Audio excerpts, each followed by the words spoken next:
everyone, and welcome back to the YouTube channel once again. I have another project going on. I came out to go to the store last night, and lo and behold, we turned the light on out front to light our path, and once again I have a burnt out floodlight. So we noticed we were going through a lot of light bulbs, and we started writing the date on these bulbs. I pulled out my receipt because I hadn't written the date on these the last time. It seems like we're blowing through them an awful lot.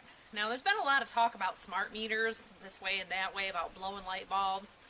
And we have a couple of LED light bulbs in the house, but we had a stockpile of incandescent light bulbs. And these floodlights are the only bulbs in our property that are not incandescent bulbs.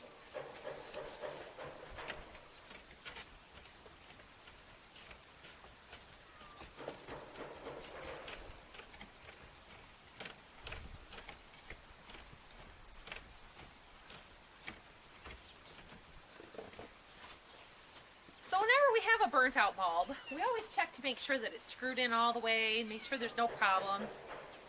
The previous owners were notorious for screwing things up and not wiring things correctly. I have a dusk to dawn light above the shop barn. Half the time it doesn't work. Well, for years it hasn't worked. It used to work. We tried a new bulb, we tried the wires. It's just badly wired. So that's a project going on another location. So, pulled the receipt out. These bulbs are 3 weeks old. There's no way for $15 that your bulbs should be blowing out that fast. Okay, so incandescent light bulbs cost about 11 cents a piece. They are a little higher now than when we bought them, obviously, but you can buy a 4-pack of light bulbs for a couple of dollars. So, I looked into a new light fixture for here, and you know, at Menards you could only get 3 different in-stock flush mount light fixtures. I didn't want to stick with the floodlights. Even if I switch to LED, they're going to blow up. Maybe it's the smart meters. Maybe it's just cheap bulbs.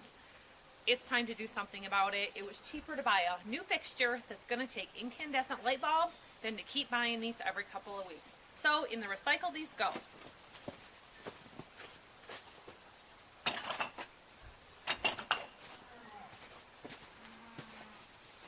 So to start with, I'm going to turn this fixture off, I'm going to go down to the basement, and I'm going to hit the breaker so that everything's all off, and I'm going to get to work.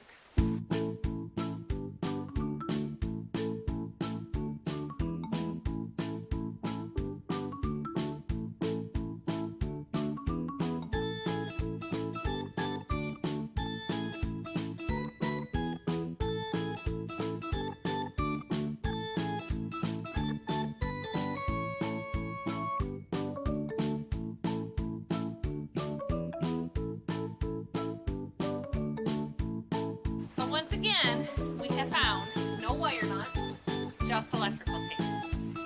It's no surprise to me to find this because we find it over and over every time we work on any of our houses.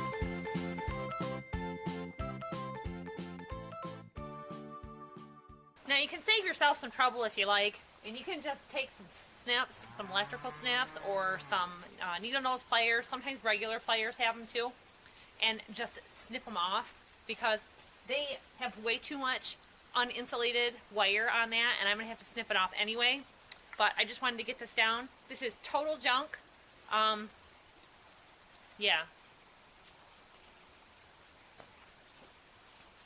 Lots of hornet's nest material up in there, so I pulled that all down. But with that paper nest stuff, with these wires just being taped like that, total fire hazard. We're going to make this a little bit safer right now.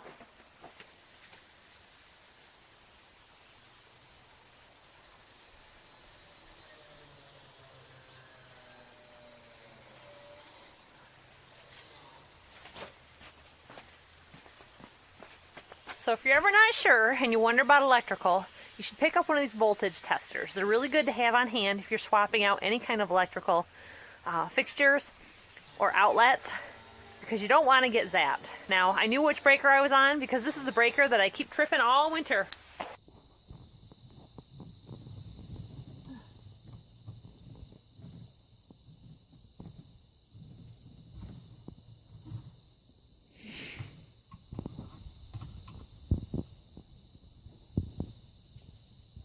Our lovely assistant Jack has joined us now, and our battery died on the camera, so I need to have somebody to help videotape. Got my pocket so full of parts here. You've got to be prepared for this kind of work. And okay, so after a couple of short technical difficulties, I was able to snip off my excess wire here, and our mounting bracket was supposed to go into this faceplate. A lot of times they won't have that, and just your mounting bracket here goes up. I had to make holes big enough for it because they were too small. And the soffit pushes up every time I try to screw.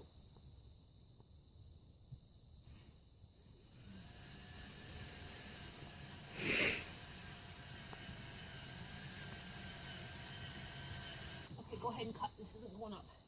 So since the soffit kept wanting to push up as I was working on it, I decided to just take the faceplate down and get my mounting bracket attached to it. So I'm going to just stick that right back up there. And to make things easier, I'm going to put both the wires on the same side.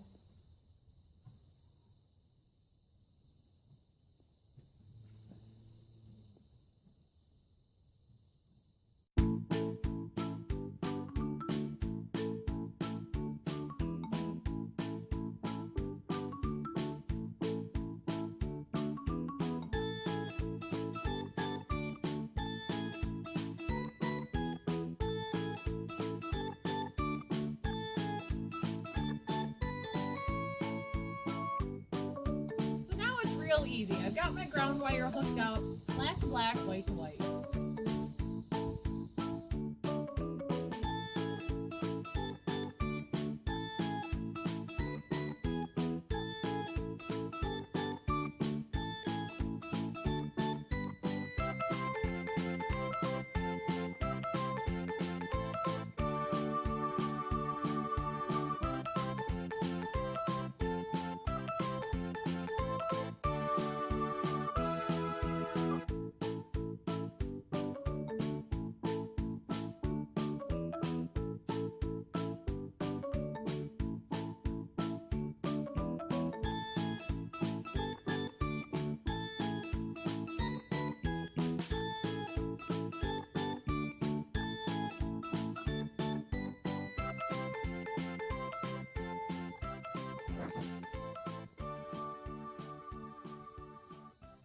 Have direct light at my door. I just have to read the instructions. They gave me these funny little S-clips for putting the glass in, so I'm going to do that. I'll show you when it's all done. Thanks for watching, everyone. We'll see you next time.